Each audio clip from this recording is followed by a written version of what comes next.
Olá, pessoal! Tivemos alguns problemas técnicos durante o bate-papo e vocês talvez encontrem problemas na reprodução do podcast. Mas o papo foi tão bom que optamos por publicar assim mesmo. Segue o conteúdo do programa. Olá, pessoal! Bom dia para quem está aqui chegando.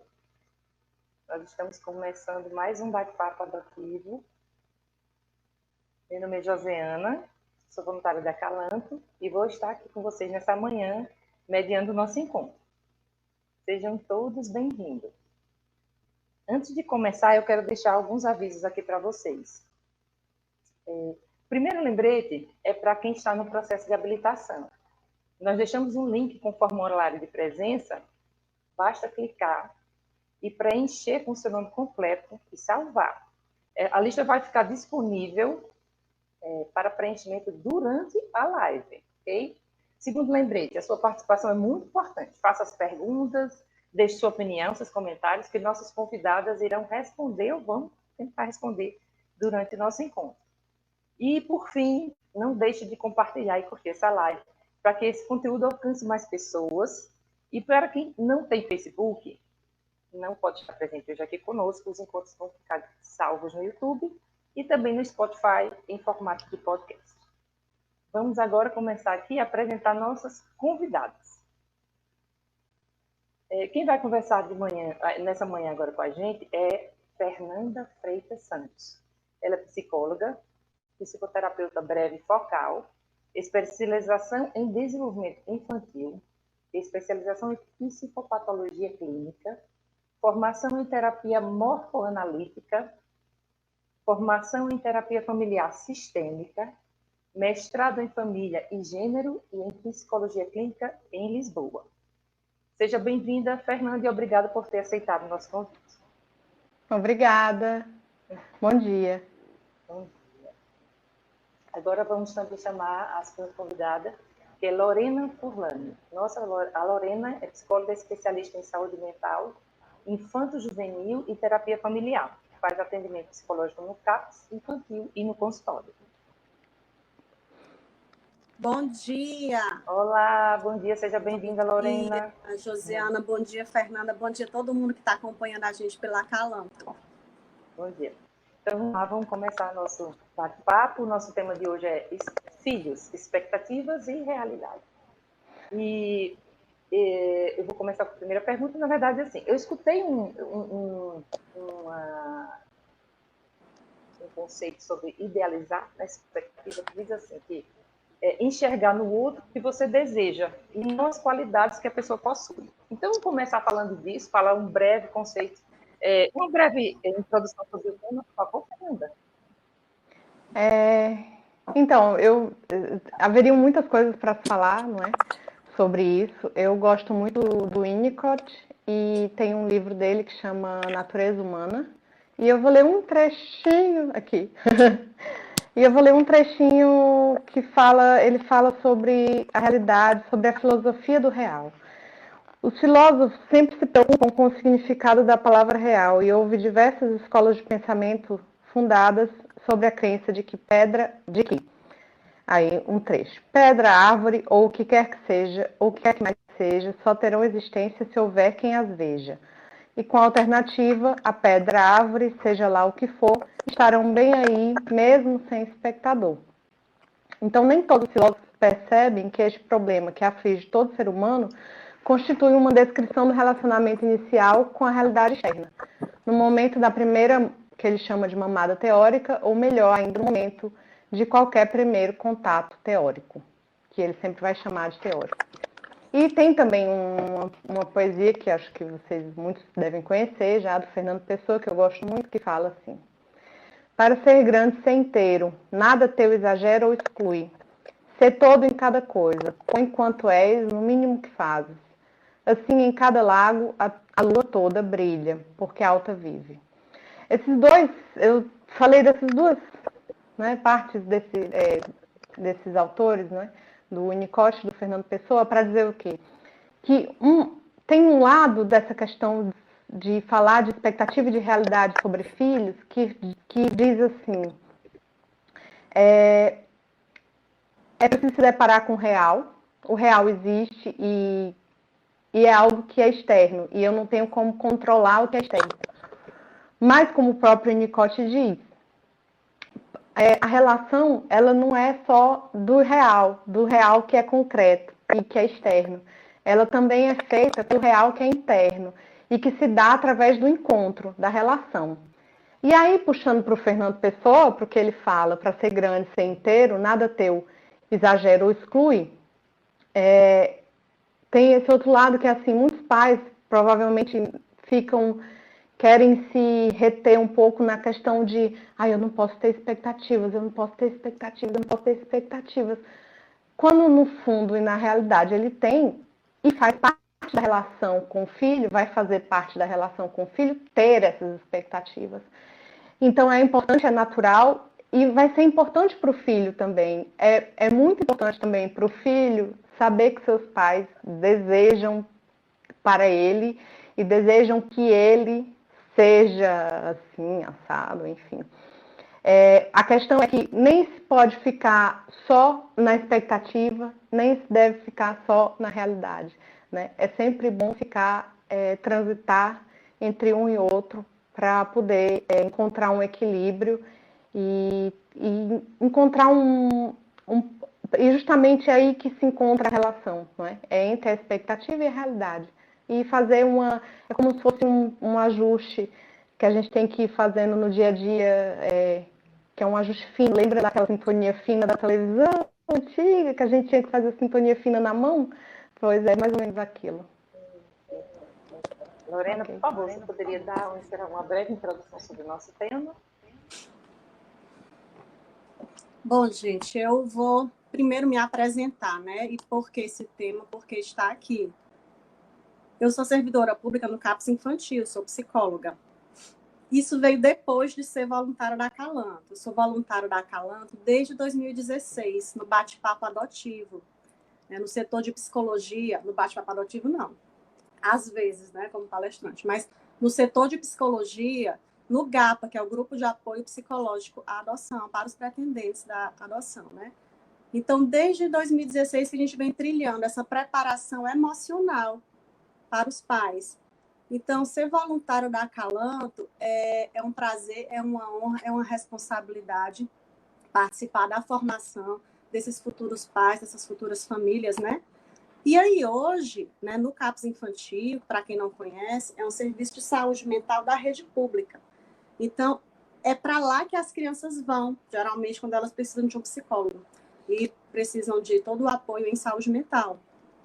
Então, eu conheço, talvez eu esteja atendendo algum dos futuros filhos de vocês, né? Então, eu vivo essa realidade, né? Eles chegam até a nós para serem atendidos, a gente conhece os abrigos, conhece os cuidadores, coordenadores, né, na medida do possível, porque é bem lotado, né, o sistema público de saúde, o SUS, na questão da saúde mental, cada vez mais.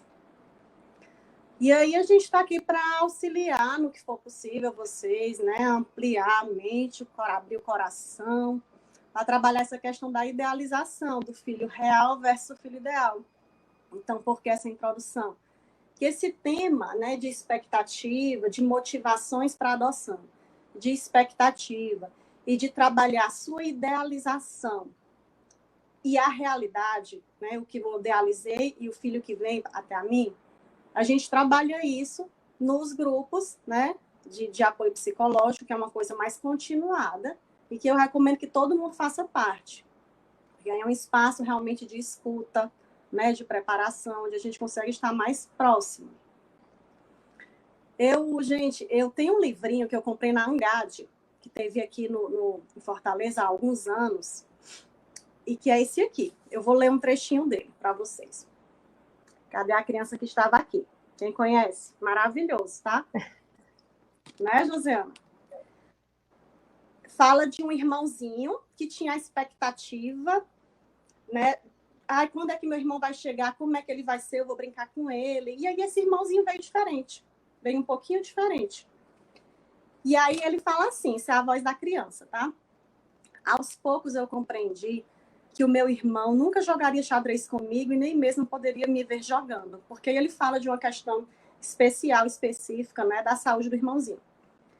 Na única vez que tentei, ele partiu o tabuleiro ao meio, deixando rainhas e bispos rolando como peões, numa espécie de xeque-mate. E aí, qual a reflexão que ele faz, né, ao final do livro? Percebi que ele não veio ao mundo para brincar comigo, e nem para gostar do que eu gosto.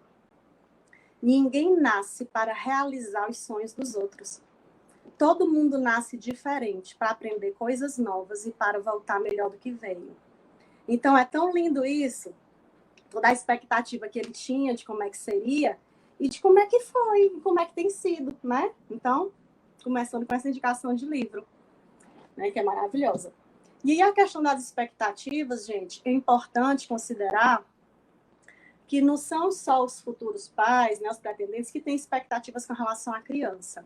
A criança também tem, né? Às vezes a gente acha que é só a gente que está ali na escolha, e não é, a criança também tem expectativas sobre nós. Então a gente tem que considerar também a história de vida da criança que vem numa realidade de institucionalização, e que de repente vai para uma casa, em que às vezes ela é a única criança, para quem dormia com 10, 15, sempre almoçava numa mesa com mais 10, por exemplo, e aí vai para uma mesa, saindo de uma coletividade para uma individualidade, construir um novo vínculo, ter que confiar. Então essa criança vem com uma história, bem como os pais têm a sua própria história, né? Então, para essa questão da idealização e do real, do enfrentamento, do contato, da aceitação e acolhimento do real, eu acho que é importante que o pretendente também esteja com a sua história de vida muito bem elaborada, né? Quais são os motivos, qual a minha história que me levou até aqui? Isso está bem resolvido dentro de mim, né? Para que eu não projete aí expectativas e achar que a criança tem que caber dentro do sonho, da caixinha que eu construí. Perfeito, Lorena, perfeito. Pois eu vou começar agora com as nossas perguntas. Joia. Você já deu uma ampliada aí no assunto e foi lá longe. É. Vamos lá, que você já chegou na última pergunta agora. Vamos lá, vou começar. No momento que temos uma decisão, pronto, vocês abriram maravilhosamente o tema, e aí agora eu vou destrinchar tudo que vocês falaram, vou começar as perguntas em cada coisa que vocês falaram, abordando todas essas falas, tá bom? Então, a gente vai querer formar uma família, a gente quer adotar uma criança.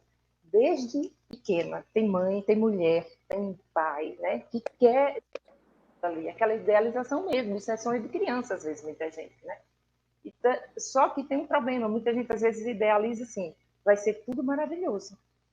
Muita gente começa a pensar muito só em perfeição e não lembra dos desafios diários. Então, quando a gente começa essa idealização, essa expectativa muito grande, só trazendo para a perfeição, isso pode causar uma distorção, né? Como vocês bem abriram aí, o que o pretendente tem que fazer, Fernanda, para que não caia nesse excesso? Desculpa, Josiana, cortou um pouquinho no final. Para que não caia... Nesse excesso de pensar que vai ser um país das maravilhas, vai ser só coisa boa que vai acontecer. Porque expectativas, como vocês falaram, você mesmo falou, é normal que você tenha, preciso esse equilíbrio, mas muita gente passa do equilíbrio, entendeu? A pessoa idealiza desde sempre aquele sonho e abraça aquilo e tudo vai ser perfeito. E o que a gente precisa realmente colocar os pés no chão? Como é que a gente deve pensar sobre esse excesso, assim, para a gente não cair nesse excesso?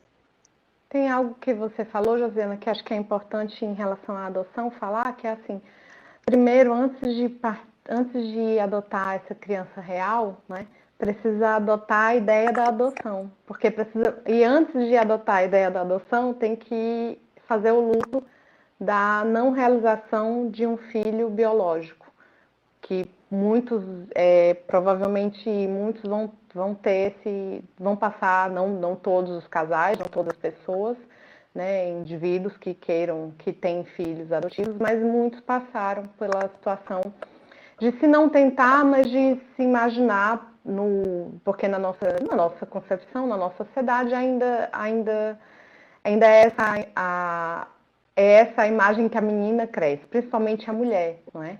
Alguns homens também, não é? Hoje está ainda mais assim, essa questão da paternidade, de como a paternidade se faz, que é diferente, mas ainda tem muito essa carga na menina, na adolescente, na mulher, não é?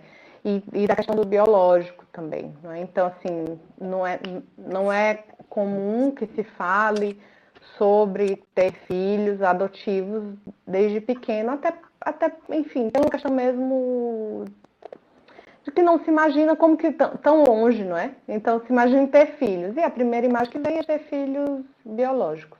Normalmente só os filhos adotivos, eu digo por experiência, que esses sim pensam desde muito novo a conceber a ideia de um filho por meio da adoção. Mas os filhos naturalmente biológicos, naturalmente também pensam que ter filhos vai ser por essa via. Então, primeiro, fazer o luto dessa impossibilidade, se for uma impossibilidade, ou mesmo da não concretização, seja por qual motivo for, de um filho biológico, e a adotar a ideia de filho adotivo e tudo que isso implica, não é? Implica toda a questão do processo. O Winnicott é interessante porque ele fala... o Winnicott está, vamos lá, contextualizar, ele está numa outra cultura, ele é inglês, ele é um pediatra, ele já é um senhor, quando ele começa a estudar psicanálise, ele faleceu em 1971. Então, assim, ele fala de um outro lugar e de um outro tempo.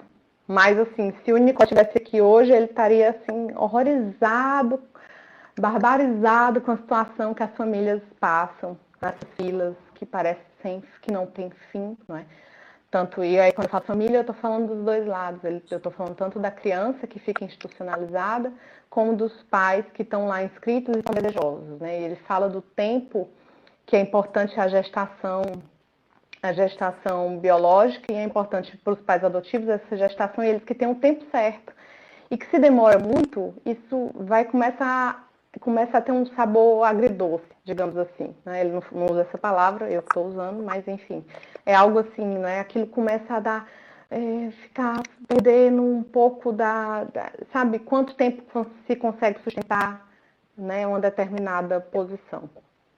Então, isso também é importante, né? Pensar que quando se vai, então, os pais adotivos estão nessa situação de confrontar a expectativa com a realidade, assim, eu quero ter um filho, e aí não consegue ter um filho biológico, não pode, ou não quer, enfim, seja lá o que for, vai fazer esse luto, ok. Aí eu vou adotar, então tá bom, vou adotar, vai lá, se inscreve, e aí tem todo um processo, uma demora, um tempo que isso também vai quebrando, né? A expectativa era de que meu filho vai chegar, não é? Eu quero ter meu filho aqui, eu quero cuidar, eu tô pronto, tô disponível, tô disposta, não é? E o filho? Não vem, o processo se arrasta. Mesmo quando o filho chega, da guarda até a adoção, aí isso também às vezes é um tempo que se prolonga, assim, não é? Então, é importante acho que isso que a Lorena falou é importantíssimo, participar dos grupos, os grupos de apoio estão aí para isso, fazer uma terapia, não é? É interessante também pensar na terapia como um processo de autoconhecimento. E aí, então, sendo mais direta, Juliana, na sua pergunta, assim, quando eu me conheço, eu consigo ter expectativas, mas eu consigo olhar para o outro e ver o outro. Eu consigo diferenciar o que é meu, ou seja, o que é meu, o que é o meu desejo, e o que é o outro. Quem é esse outro? Eu consigo ver o outro para além das minhas expectativas, né? A questão dos olhos, né? Como o Winnicott fala, né? Que esse outro são esses dois pontos, né? Da filosofia do real, né? Que é o ponto que o real só existe porque eu vejo, ou seja, esse filho que só existe porque eu desejei que ele fosse meu filho, então ele é meu filho, então tem uma parte dos meus olhos que vê ele como desejo, mas tem uma outra parte que é ele, que é real, que existe para além dos meus olhos. Né? E quando eu me conheço bem, quando eu consigo entender as minhas frustrações, quando eu dou conta do meu luto e tudo, eu consigo me encontrar com esse outro que é real e também é ele é fruto também das minhas expectativas e dos meus desejos, enfim. Eu não sei se eu respondi, desculpa. E a Lorena já tocou um pouquinho nesse assunto, eu quero que ela fale mais um pouquinho aí. Realmente ela foi perfeita em dizer sobre esses acompanhamentos, Lorena, por favor. Sobre essa pergunta. Só me retoma a pergunta para tentar ser mais objetiva. Pronto, a pergunta é exatamente isso que a gente estava falando e você já deu uma introdução maravilhosa. É que o pretendente, às vezes, esquece da realidade e fica nesse mundo imaginário demais, né? Então, o que a gente deve fazer para não cair nesse excesso? Você deu uma introdução maravilhosa e já falou sobre isso. Uhum. Isso me lembrou o bate-papo adotivo anterior, que foi com o Sávio, né? O Dr. Sávio Bittencourt, que, por sinal, tem um livro maravilhoso, que é o Guia do Pai Adotivo, e que eu procurei aqui para mostrar para vocês, não achei. E que ele fala uma frase assim: a adoção será boa para os pais quando for boa para a criança. Então, o objetivo de tudo isso é o bem-estar da criança. Então, a gente trabalha os pais, as expectativas dos pais, a questão da idealização dos pais, tendo, enfim, tendo em vista o nosso principal foco, que é dar à criança o direito de ter uma família, de ser amada, de ser cuidada, e por pessoas que estejam preparadas, né, para acolher esse real e todos os desafios, né? Eu estava aqui dando uma olhadinha nesse livro que vocês têm que conhecer, devem conhecer, que é As Dores da Adoção, do Schettini. Né? Perfeitamente. Tá aí, né? Estamos aqui com ele. Muito bem. E aí ele fala o medo de não atender às expectativas. Eu sei que a gente está falando dos pais, mas eu, assim, como psicóloga infantil e como eu vejo essas crianças também têm muito medo de não corresponder às expectativas de vocês. Então, imagina, por um lado você está idealizando, né? E por outro lado a criança com medo de não corresponder. Posso te pedir uma coisa? Sim, Posso sim. te pedir uma coisa? A gente vai falar disso daqui a pouco. Eu quero que você fale. Você vai falar agora. Aguarde aí. Perfeito. É porque uma coisa puxa a outra, realmente. Tá tudo interligado, né? Tudo interligado. Não tem como a gente... Vamos avançando na outra, então. Vamos avançando. Então, assim, a gente já sabe que a gente não tem que romantizar essa adoção. A gente sabe que somos pessoas reais, as crianças também. Então, a Fernanda tinha falado sobre esse tempo de espera, que realmente, às vezes, se prolonga mais do que deveria, né? Por diversos motivos que a gente não vai entrar nessa questão aqui agora. Deixa eu te interromper um minuto. Deixa eu te interromper um minuto. Que eu comecei e não concluí o pensamento. A questão do que o Sávio trouxe é que as pessoas, né, como mudaram algumas questões, as pessoas não têm mais acesso aos abrigos. Então, eles não conhecem a realidade das crianças. Quando vão conhecer, é porque já estão vinculados a alguma criança. Verdade. Então, essa questão da desinformação, do desconhecimento, acaba complicando muito. Né? Esse contato com o real. Tem razão. Essa criança, ela mora lá, ela é levada para um psicólogo em um lugar, ela estuda numa escola pública ou numa escola particular, quando ela tem um padrinho financeiro. Ela é um abrigo que recebe mais voluntários e festas ou não, que tem mais lazer ou não. Então, é tudo tão variável, e às vezes o pretendente, né, eu me solidarizo, o pretendente, ele cria, ele fantasia muito por falta de contato com o real, porque não é permitido hoje em dia pela justiça, né, pelo sistema judiciário. Então, é complexo.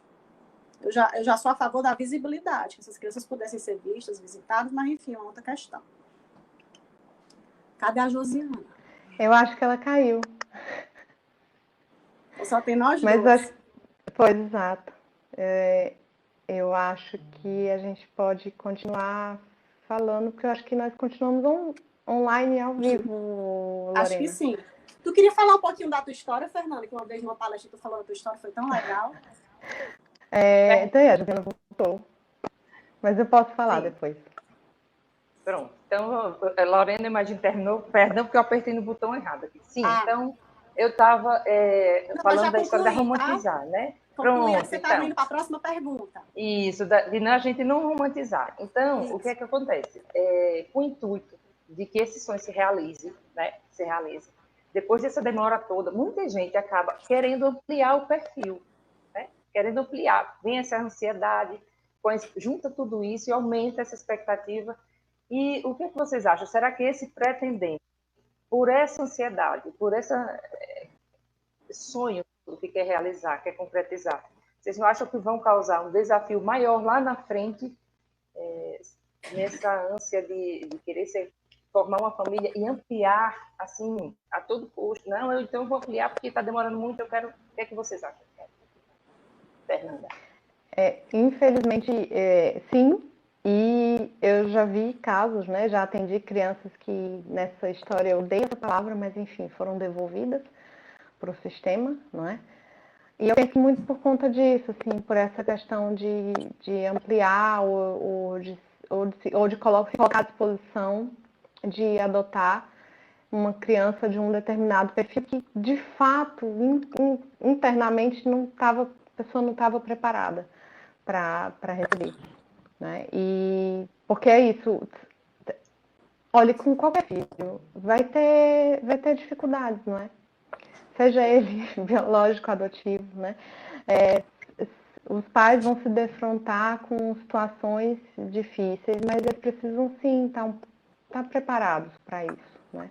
Uma certa forma, tá preparado para o que vem, para essas frustrações. Então, se eu não estou exposto a determinado perfil, mas eu me forço por uma ansiedade, isso, eu não preciso nem de me estender de que bom não vai dar, né? E, infelizmente, normalmente dá ruim para os dois lados, para os pais e para a criança, mas muito mais para a criança, né? Que já passou por várias situações de carência, né? E eu falo principalmente da carência afetiva e da violência também, porque isso também é uma violência. Eu vi situações, porque é uma violência você ser retirado da sua vida, não é? Eu já vi situações de crianças de mais de 6 meses já com uma família, que a pessoa foi lá e devolveu para o sistema, né? E você ser retirado daquilo. Vai desde as pequenas às grandes coisas, né? Enfim. E recuperar, mas também já vi essas crianças recuperarem a esperança na vida, a esperança nelas e a esperança de encontrar uma família. Encontraram e estão felizes. Eu fico muito feliz de ter visto isso, né? Mas por isso, acho que a questão de vou fechar a pésima e vou repetir o que eu já falei. Se conheça, né? Se tá ansioso, não vai no fórum para ampliar o perfil. Vai num psicólogo e vai conversar sobre essa ansiedade, né? Eu sei que não tô passando a mão no sistema. Eu acho péssimo a demora. Não ajuda ninguém, não ajuda as famílias, não ajuda as crianças, não ajuda ninguém, né? Então, nem ajuda o Estado também, que nesse ponto também, enfim, são outras questões. Mas, enfim, vai num psicólogo e vê as questões, em vez de ir no fórum mudar o perfil, sendo bem direta e sem arrudeios, é isso. Eu acho que essa questão da mudança de perfil tem dois lados. Um é quando a pessoa ou o casal entrou nesse mundo da adoção com a ideia bastante idealizada, bastante rígida, e durante o processo longo, né, de preparação, de participação nos grupos, vão conhecendo outras histórias de vida, tendo contato com outras famílias, vão trocando, compartilhando, e realmente ampliam a sua cabeça para outras ideias. Então, isso é uma coisa, quando chega com uma ideia fixa, pré-determinada, e aos poucos vão se abrindo, refletindo sobre outras possibilidades, refletindo, conversando, se trabalhando, começando a perceber outras fases de desenvolvimento infantil, e vão abrindo sua cabeça, e esse é um desejo muito genuíno e, de fato, muda um perfil. Uhum. Né? Então, não é bom quando ocorre para acelerar o processo. Uma criança de 3 anos vai demorar tantos anos, e se eu mudar para uma criança de 8 anos ou de 12 anos, eu vou ser rapidamente o primeiro da fila, porque não é o perfil dos outros. Então, isso, né, essa mudança, partindo dessa motivação errada de apressar o processo, isso pode ser bastante danoso. Né? Se você não tiver feito o trabalho, a correspondência entre a sua idealização e o novo perfil. Então, mudei meu perfil, então eu acho que isso tem que ser bastante pensado, bastante refletido. Eu já acompanhei, né, no consultório pacientes que mudaram o perfil e que deu muito certo. E outros desafiadores, mas para os desafios a gente também se prepara e a gente enfrenta, né? Os pais têm que estar determinados a fazer dar certo. Né? Isso parte deles, e aí eles vão. Um adolescente tem demandas diferentes de uma criança, mas a criança vai crescer também. A criança vai crescer, né? E tudo é possível nesse mundo, né, da adoção. Oi. Isso. É o importante, como vocês vêm dizendo, é esse acompanhamento, essa consciência, né? É ampliar essa consciência. Essa consciência, essa conscientização, né? Isso. Certo. Então, voltando a conversar ainda sobre essa ampliação de perfil, né? E os pretendentes que escolhem, ou então, quem já tem um perfil de criança maior, né? Que já passaram por essa primeira infância, onde os vínculos já são mais feitos e perduram para a vida inteira. Então, para que ocorra essa conexão mesmo com essas crianças maiores, né? E que haja essa adoção de ambos os lados, que essa é a verdadeira. Como é que o pretendente tem que se posicionar com essas crianças maiores, né? Com essa história quando chegar em casa, para que fortaleça esse vínculo? Como é que ele tem que olhar essa criança? Porque, como eu estou falando, né? Os vínculos sempre são formados na primeira infância, mais facilmente. Né? Depois, como é que chega uma criança grande? Como é que eu, como mãe, a família, vai se comportar diante desse filho que já é mais velho, para que esse vínculo se concretize? Fernanda. Eu acho que por isso que existe a licença maternidade e paternidade para pais adotivos, né?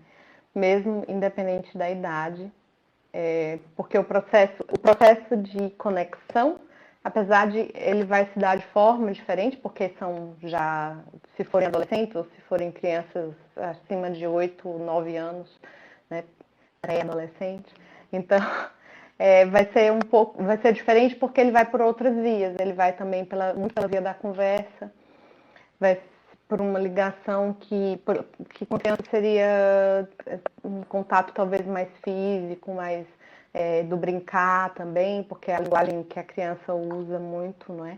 Que é o brincar, e também a questão do contato físico. Não quer dizer que não tenha também, que não deva ter, que tem que ter, não é? Mas é diferente, porque, enfim, é uma pessoa no outro estágio da vida.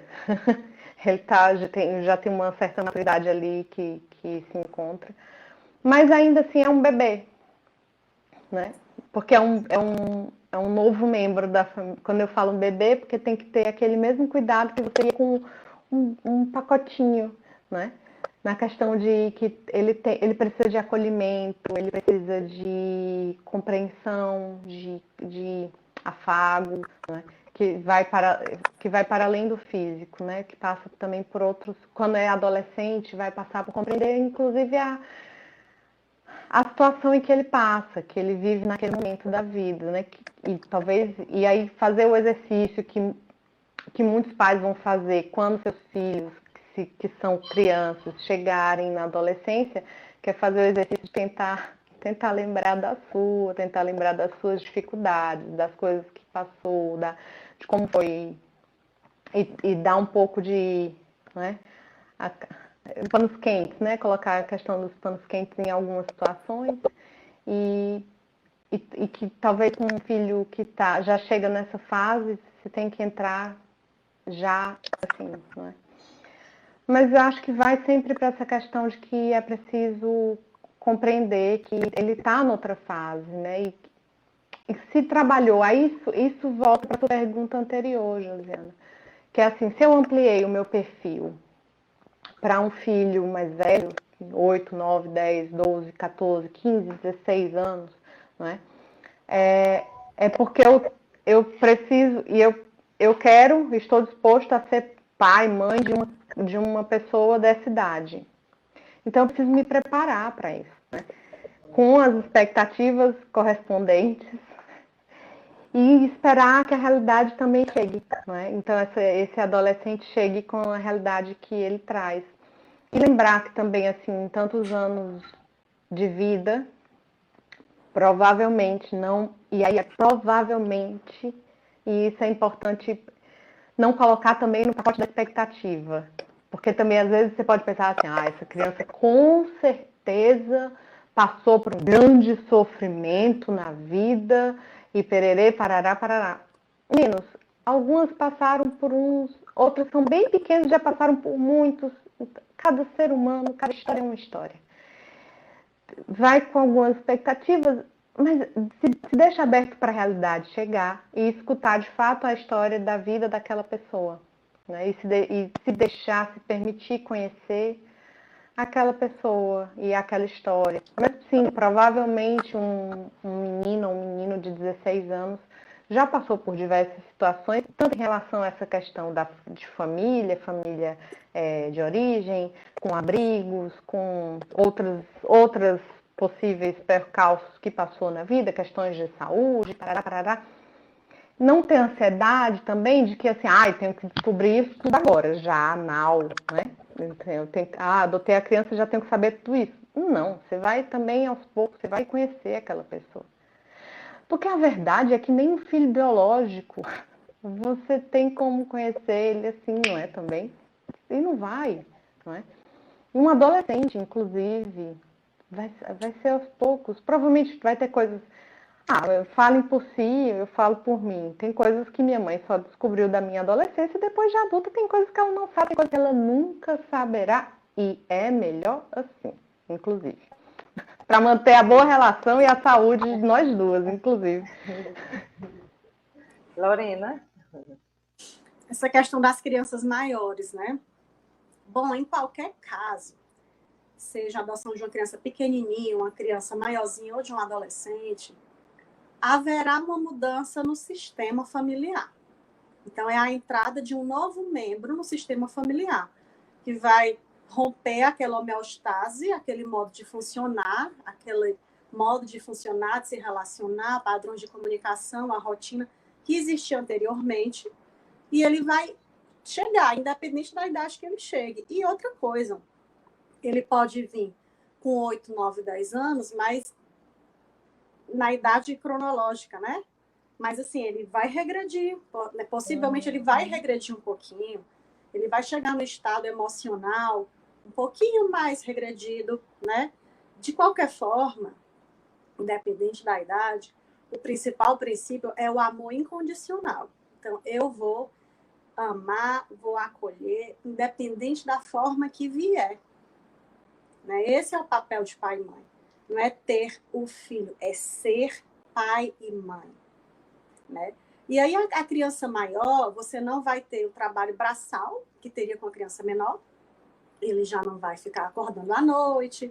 Né? Os cuidados com a criança pequenininha são mais os cuidados braçais. Né? Claro, a questão da provisão do afeto, de tudo, mas tem o cuidado através do toque físico maior.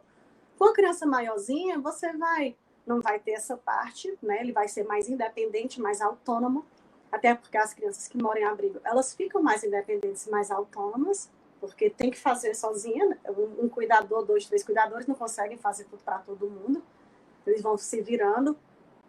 Então, você não vai ter o cuidado braçal, mas você vai, por outro lado, poder se divertir muito mais, por exemplo, passear muito mais, já vai fazer outros esportes, outros passeios, outras leituras. Então, são demandas diferentes, demandas escolares diferentes, né?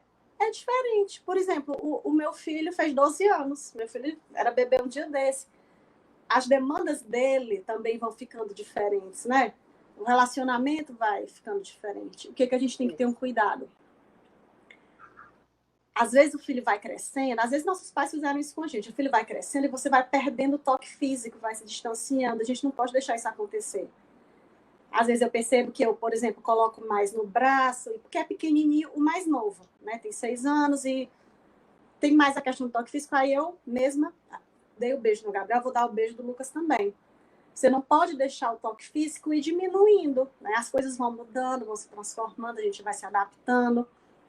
Mas todo mundo precisa do afeto, do carinho, do toque, da conversa, do diálogo. Então, serão diálogos diferentes. Às vezes é uma criança que vai te contar, que vai ter memórias e que vai te contar. Quando eu era criança, aconteceu isso, isso e isso. Eu vivi isso, eu morava assim. Aí fala da avó, do pai, da mãe, dos irmãos. Às vezes ficaram irmãos por aí, né? Então, é uma criança que você vai estimular muito mais a comunicação, o diálogo. Você já vai conversar com ela sobre a adoção, né, de uma outra forma, na medida do desenvolvimento dela. Então, é apenas diferente, né? Então, é a questão realmente do acolher o novo. De acolher as mudanças, se adaptar, né? Temos uma pergunta, continuando a falar de expectativas, agora uma pergunta super interessante da Júlia Bastos, diz assim, como trabalhar a expectativa da família dos pretendentes? Super importante isso aí também, né? Da família ampliada, né? Dos pretendentes. Isso. E aí, Fernanda, o que você diz? Então, não é? Porque a verdade é que essa criança não vai para os pais, né? Ela vai para a família inteira, não é? Então, é bom que a família toda, né? E aí, avós, tios, primos, todos estejam preparados para essa chegada, não é? E para as expectativas que eles têm também, que devem ter, que é de novo, né? É bom ter, mas é bom também confrontar com as questões da possível realidade que pode vir, não é? E que tem que ser trabalhado ao longo do tempo, tem que ser falado, o casal ou a pessoa que que se cadastrou, né, para adoção, tem que ir, os pretendentes em si, né, porque quando eu falo pretendentes eu penso na família inteira. E aí às vezes nem às vezes infelizmente, porque aí são questões de família, né, às vezes tem questões familiares que são mais profundas, digamos assim, tem raízes mais antigas, né? Estão lá embaixo, né? Já passaram por processos, então, e que têm dificuldade de aceitação, ou passam por questões de preconceito racial, ou então a questão do preconceito com relação a alguma incapacidade física ou alguma patologia fisiológica, né? Então, e aí isso tudo tem que ser muito trabalhado e por dois motivos. Um, para que a pessoa se sinta realmente à vontade para fazer a adoção e partilhar da família como um todo, né, da sua família nuclear com a família ampliada. E, por outro lado, a Josiana caiu. E, por outro lado, a questão também da família, da proteção da criança, né, ou do adolescente, enfim, da proteção da pessoa adotada, né, de protegê-la também de situações, de determinados constrangimentos, principalmente no começo. Depois é família, né, depois é família, vai ter problema mesmo, vai brigar com o primo, vai brigar com o tio, vai brigar com o avô, com a avó, é isso mesmo, faz parte da vida. Mas principalmente no começo, na adaptação, né? É isso, é verdade. Né? E você briga e faz, né? Você briga e faz as pazes e vai fazendo a vida em família é um eterno ponderar, não é? Você vai ponderando. Existe em todos os lugares, né? A vida em sociedade, né, como um todo, mas isso logo o começo deve ser muito bem cuidado. Tem uma série que eu não sei se as pessoas conhecem, chama Modern Family, que acho que está na Netflix no Brasil também, e que fala, pronto, então tem um casal homoafetivo que adota uma criança. É muito interessante. Uma não, duas, não vou dar spoiler, mas enfim, começa com uma criança. E é muito interessante como eles apresentam para a família, o processo, como que eles decidem contar, quando que eles decidem contar. É exatamente isso, né? Quando contar, como apresentar, eles criaram um ritual, os rituais são muito importantes para a família, e é muito importante para a criança, esse novo membro se sentir parte, talvez um ritual seja interessante. O ritual deles é bem particular. Enfim, é uma série que eu sugiro, porque é uma série que fala sobre muitos temas. Essa questão da expectativa pela família ampliada, né? Eu acho que esse tema sempre foi bem trabalhado no GAPA, no Grupo de Apoio Psicológico. As pessoas trazem muito essas questões. A minha mãe, no caso a avó, não aceita tanto. O meu pai, o meu irmão. Eu tenho medo de como é que os primos vão reagir, como é que vão acolher, como é que vai ser trabalhado tudo isso. Isso é uma questão que realmente a gente percebe que inquieta muito os pretendentes, né? E tem a ver com os mitos da adoção, né? Que você já deve ter trabalhado bastante, feito bate-papo sobre isso, a questão dos mitos. Então, às vezes, a gente vai ter que trabalhar com comunicação, com informação. Então, essa pessoa que vai adotar precisa estar muito bem informada, muito decidida, determinada, né? Sem que ela própria esteja cheia de dúvidas e conflitos, para que ela possa passar informações e passar segurança para a família ampliada. Então, você vai comunicar o seu desejo, né? E vai a chegada desse filho. Tem gente que prefere não contar, só contar quando chega. Tem gente que prefere contar desde o começo. Hoje entreguei meus documentos. A outra fase, hoje estou habilitada. Então, tem gente que gosta de compartilhar com a família. Tem gente que prefere não falar para não se sentir pressionado. Quando? Porque ninguém tem essa resposta. Então, isso é muito particular, né? Mas a questão do como é bem particular. Mas a questão de que a família, como um todo, ela vai receber aquele novo membro, vai receber e tem que receber e amar da mesma forma, né? Tem que estar aberto a isso. E se você observar uma resistência muito grande em alguém, então aí você tem que considerar que o contato excessivo pode não ser tão bom e tão saudável. Manter, às vezes, assim, uma distância, né? Observar as afinidades, manter uma certa distância. É um momento de cuidado, é como um puerpério, não é todo mundo que te visita no puerpério, é só as pessoas mais próximas que vão visitar os pais com recém-nascido. Então, não é porque a criança é grande e tem 3 ou 7 anos que você vai apresentar a criança chegando na festa de Natal com 50 pessoas, sabe? Então, tem que ter, assim, um jeitinho, uma forma de apresentar, de ir introduzindo em pequenos grupinhos, com todo o cuidadinho, como se fosse um bebê mesmo, né? A criança, às vezes, fica ali mais tímida, fica cheia de insegurança, não sabe como é que vai ser aceito, como é que é tudo isso. Eu acho que tem que ter muita sensibilidade, né? Do pai, da mãe, com a criança, ou as crianças, às vezes são grupos de irmãos, que é uma coisa que a gente nem falou, né, na questão da mudança de perfil, às vezes é de um para o grupo, né? Que é verdade, comum. Tem razão. E aí Mas aí é a questão realmente da sensibilidade, da comunicação, do diálogo aberto, né? E dentro desse diálogo aberto, a criança precisa compreender, precisa ter bem claro que ela é livre para se expressar, para expressar suas emoções e seus sentimentos. Eu tenho medo de conhecer essas pessoas novas agora. Ela poder falar, tô com raiva, tô com medo, tô triste. E ela vai falar se ela se sentir acolhida, né, em todos esses sentimentos, né, dela. Tem uma empatia sobre ela. Tem um depoimento aqui da Rosalina Silva. Eu estou passando por uma experiência que não desejo a ninguém. Conheci meu filho, não procuramos ajuda.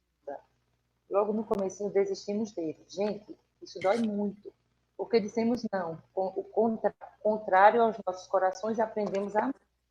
E nosso medo maior que a nossa vontade. Fomos pais por 3 dias. Foi maravilhoso. O tema de hoje responde direitinho às nossas dúvidas. Pena que não foi no mês de janeiro. Eu sinto muito. Assim, acho que eu tenho uma coisa que eu acho que eu não falei, então... Okay. Ou se eu falei, não ficou, talvez não tenha ficado muito claro. A questão do quando se devolve uma criança, né, é triste para os dois lados, né? Para os pais também, porque é um outro luto, né? É um aborto, não é? Digamos assim, é uma forma é uma perda, você perder um filho, não é? Então, porque perdeu um projeto, enfim. E sinto muito, mas por isso que é importante aquilo que a Lorena falou, né, que eu falei também, que é a questão buscar os grupos, né? E buscar, então, se vê que o grupo também não dá conta, porque tem questões individuais, tem questões particulares, se é um pretendente solo, se é um casal, né? Se tem questões do casal, por exemplo, de repente buscar uma terapia de casal, né? Um terapeuta de família que vá cuidar desse momento, né? Desse momento de gestação. Isso eu acho isso que a Lorena falou agora no final, né? Dessa história de conhecer, né? Não é todo mundo que visita um bebê, não é exatamente isso. Quando chega um filho, não é para ficar, agora chegou, vamos abrir a casa para todo mundo. Ele tem 10 anos, tá de boas. Não tá de boas, né? Ele tem 10 anos, mas como já foi dito, né? Ele tem, que a Lorena muito bem falou, tem um momento ali de regressão, né? Porque tem as inseguranças, tem as vivências que ele já passou, que aquilo vai ser reativado de alguma forma. Todas as vivências delas, tanto as de acolhimento como as de abandono também, né? Então, isso é uma coisa que eu sempre falo, para que as vivências de abandono possam ser vividas sem medo e sem o terror, porque é aterrorizante ser abandonado, é preciso que os pais estejam muito cientes disso, de que existe esse sentimento e que ele pode vir à tona de várias formas. Ele pode vir como uma descarga de estresse ou de raiva, né? Ou uma vergonha, uma vontade de não querer conhecer certas pessoas ou não querer conhecer num determinado momento. Pode se apresentar de várias formas as inseguranças e é bom lembrar também que essa sensação do abandono ela vai ser reparada pelos acolhimentos, mas eles têm que ser feitos assim com muita cautela, com muito cuidado, com muita gentileza, né? Como se fosse mesmo um bebê, né? Como a Lorena foi perfeita, né? A questão do puerpério, né? Você não vai visitar um bebê recém-nascido, não é todo mundo que vai assim, a avó, vai a tia, né? E vai de pouquinho, né, Lorena? A Lorena que já passou pela experiência da maternidade, sabe, né? As pessoas ligam, né, Lorena? Liga, e aí quando que eu posso? Agenda, né? E tem que ser assim mesmo, né? Com cautela, com cuidado.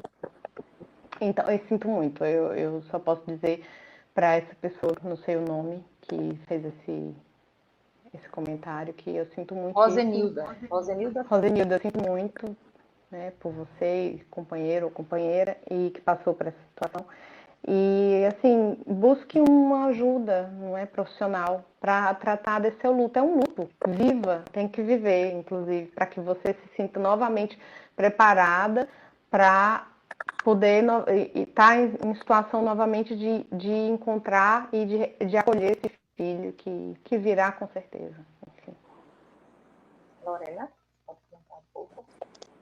Só agradecer, né, a coragem dela de expor, de compartilhar, porque certamente esse depoimento ajuda outras famílias. Com certeza. Né, com certeza. Voltando então à questão da regressão, tem uma pergunta do Ricardo Lima, que fala assim, que a questão da regressão da criança que está sendo adotada pode ser compartilhada também pelos irmãos, né? Pelos irmãos que estão em casa. Se eles vão regredir também, é isso? É assim que eu entendi a pergunta. Sim. Não é? Acho que sim, claro, não é? Os irmãos é como outras crianças em outras situações, não só em família, por exemplo, na escola, até, por exemplo, quando chega um menino novo na sala, na turma, a adaptação tem ali um momento de regressão, porque tem uma relação com uma pessoa, que é uma figura de acolhimento, que é a professora. Então, é claro que dentro de casa, com um pai, uma mãe, duas mães, dois pais, um pai, uma mãe, independente da variação que ocorra, sempre vai ter esse momento de regressão de todo mundo.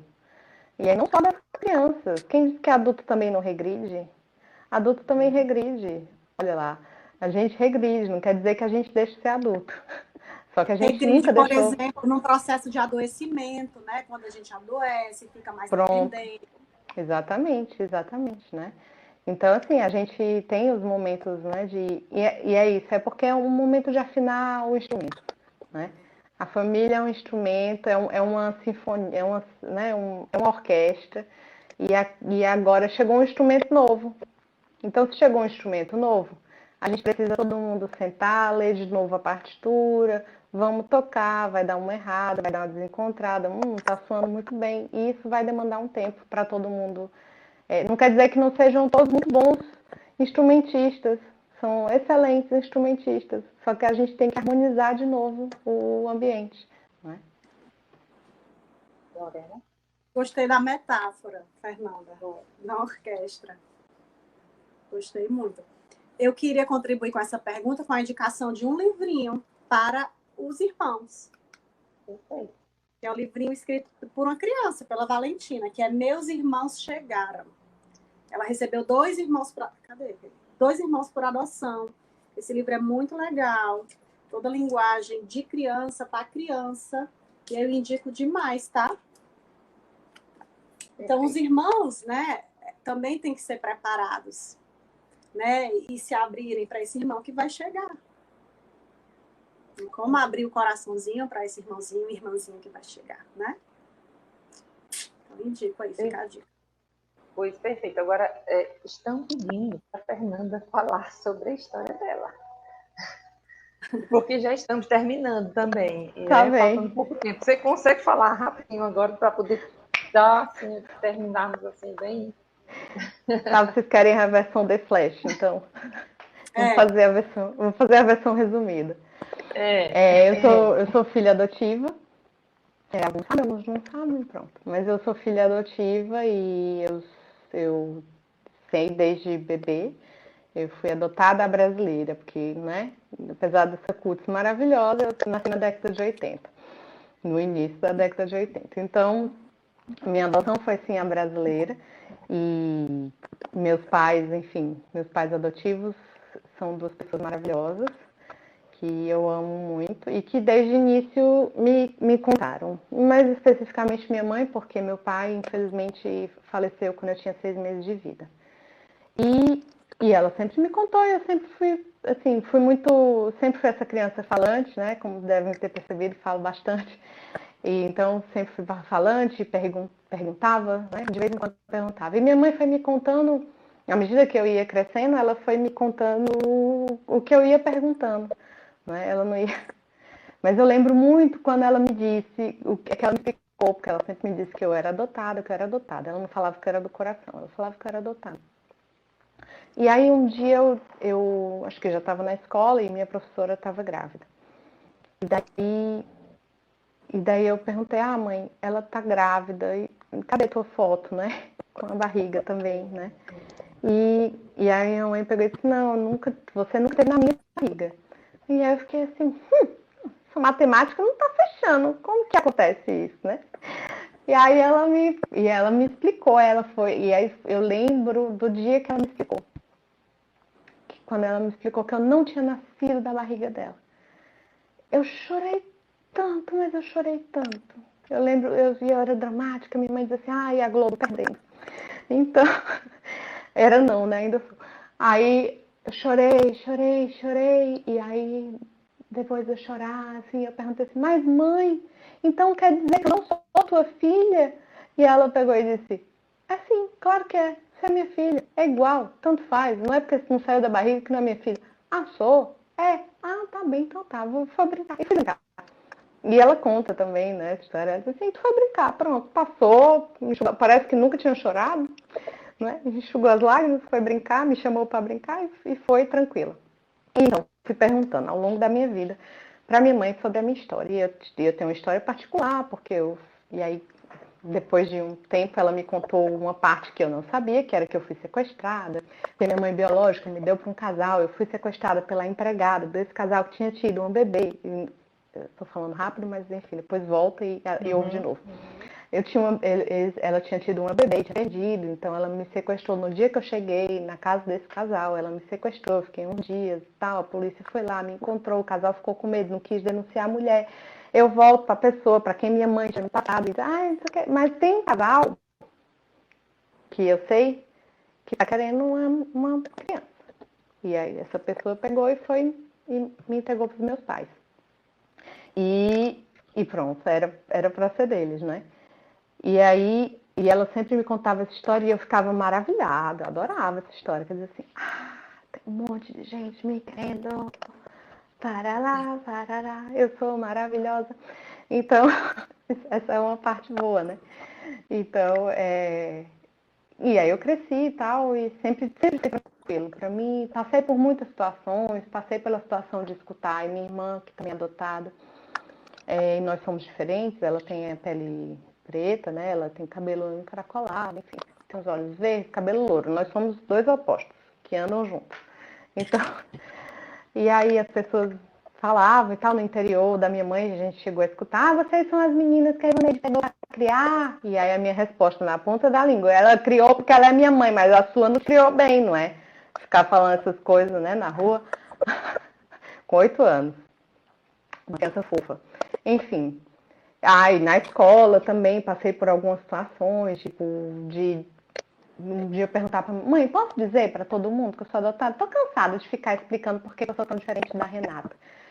Que a gente tinha encontrado um meio. Como meu pai tinha morrido, a gente dizia, a Renata puxou o pai, eu puxei a mãe, pronto, tá resolvido. Ninguém conhece o pai. Mas aí a minha mãe pegou e disse, claro, minha filha, fica à vontade, pode falar para quem quiser, não tem problema. Daí eu, toda serelepe, cheguei na escola. Então, mas aí novamente perguntaram, você é muito diferente da sua irmã. Eu sou adotada. Pronto. Aí chegou no ouvido da coordenadora, a coordenadora me chama, eu pequena, eu tinha 9 anos, 8, 9 anos, me chama na coordenação, Fernandinha, você está dizendo que você é adotada? Não diga isso. Eu disse, mas por quê? Mas eu sou adotada. Mas enfim. E aí, não, mas não diga isso, sua mãe vai ficar muito triste quando souber que você está falando uma coisa dessas. Eu disse, vai não, não vai ficar triste, é normal, é isso mesmo, eu sou adotada, tranquilo. Aí ela liga para minha mãe. Minha mãe é minha mãe, então eu sou parecida com ela, não é à toa. E aí a minha mãe falou poucas e boas para a senhora me pediu desculpas, disse que era isso mesmo, é super tranquilo ser adotada. Para ela não era, eu voltei para essa aula, pronto. Então eu passei por muitas situações assim e tal, e cresci, passei por toda a questão de, eu sou diferente da minha família. Na adolescência vem muito essa coisa, né, assim, de você muda e aí você vai ficar parecido com quem? Com ninguém, não é? E aí você, enfim.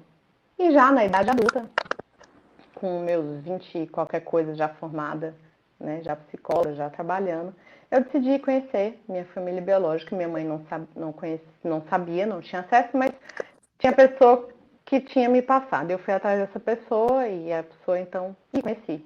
Conheci minha família biológica, convivo com minha mãe biológica. Não conheci meu pai biológico, mas conheci minha mãe biológica. E ela já faleceu, infelizmente, mas eu cheguei a conhecê-la e conviver com ela e convivo com os meus irmãos muito bem, muito harmoniosamente. E contar para minha mãe foi assim, eu fiquei essa senhora que me passou a informação fez muito terror por um tempo comigo, dizendo assim, sua mãe vai ficar muito triste quando souber que você... E eu fiquei muito temerosa, não é, de contar para minha mãe. Até que um dia eu chamei minha mãe e disse assim, estava no quarto, eu chamei, mãe, tenho que te contar uma coisa. E aí contei que eu tinha conhecido como era, quem era, contei toda a história, a parte que ela também não sabia da minha história. Contei para ela. Quando eu terminei tudo, minha mãe disse assim, minha filha, então, mas se você quiser, né, que eu acho que é uma dos medos dos pais adotivos, né, assim, se ele conhecer a família biológica, ele vai querer ir embora, né? E aí minha mãe disse, se você quiser viver com eles, eu vou entender, pode ficar tranquila. Eu disse, mãe, fazem 2 anos. Ela, bom, tô com fome, vamos jantar. E aí a gente foi jantar. E assim, a minha sorte é que minha mãe é essa pessoa maravilhosa e que é muito bem resolvida e sabe muito bem o lugar dela no mundo e sabia muito bem o que queria. Ela queria ser mãe, não é? E o amor dela, assim, e eu tive vários, e você perguntar assim, essa relação com sua mãe é maravilhosa. É boa, é minha mãe. Você tem problemas com sua mãe? Tive, a vida inteira. Ainda tenho? Alguns. Porque ela é minha mãe. E aí eu diria um palavrão agora, no final, mas eu não vou falar por conta da live. Mas enfim, ela é minha mãe. E quem não tem problema com a mãe é quem não é filho. É isso. Né? Então, muita gente me questiona e assim, adoro também quando eu digo assim, sou adotada. A pessoa fica, não, e parece normal. É, pareço, né? Não sou tanto, como todo mundo, né? Tenho lá meus probleminhas, como todo mundo. Mas assim, olha, se formou, é adotada, se formou, né? Não deu pra... É, ainda tem essas coisas, né? E ainda tem... E aí eu digo, e tem só mais um detalhe em relação a essa questão do ela é adotada e tal, não sei o quê, que é uma coisa assim que me chama sempre a atenção. Que as pessoas sempre acham que vai dar um problema porque você é adotado e tudo. Não é um problema ser adotado, o problema foi ter sido abandonado. A adoção resolveu esse problema. Então eu fui adotada, realmente adotada pela minha mãe. E só o fato de ter sido adotada e de ela ter me amado como mãe e não como uma pessoa que merecia pena, uma pessoa pobre que precisava de um teto na cabeça, ou de uma criança que estava abandonada e precisava de um lar. Ela não, ela quis ser minha mãe, com tudo, com bom e com ruim que isso implicava, não é? Então, e foi isso que me salvou, foi, não é? Então, eu sempre falo essa questão assim, eu não tenho, o meu problema não foi ter sido adotada, o meu problema foi ter sido abandonada, mas ele teve solução, eu fui adotada. Que bom, que linda Não foi é? mesmo. Menina, Obrigada. nós Da história. terminamos aqui. Ai, Mas eu fechamos falo chave de mais que a ouro mulher da aqui. cobra, né? Desculpa. Tinha que terminar com essa história, né? Porque é É, muito pois linda. é, não podia deixar, né? Lorena, então, Não, a Fernanda fez o fechamento dela perfeitamente. sim. Lorena, você, por favor. Só agradecer a oportunidade de conviver, de conhecer tantas histórias de vida, tantas histórias de amor que me emocionam. Então, enriquece a minha vida pessoal, profissional. Só agradecer e desejar tudo de bom para essas famílias, que essas crianças cheguem, que vocês se adaptem, que dê tudo certo e que sejam muito felizes. Então, eu vou falar só uma frase para terminar, que eu acho que resume tudo. O Schettini tem uma frase que diz assim: nosso amor pelo filho gera amor do filho. Então, começa por nós que somos adultos da história, né? Nós somos, como a Fernanda falou. Então, eu agradeço você, Fernanda. Lorena, obrigada também a você que participou aqui conosco. Nosso encontro vai ficar por aqui. Não esqueça de acompanhar nossas redes sociais para se informar dos outros temas. E nos vemos no próximo Bate-Papo Adotivo. Um ótimo domingo para todo mundo. Foi um prazer estar aqui com vocês. Bom Obrigada, domingo, gente. gente. Tchau.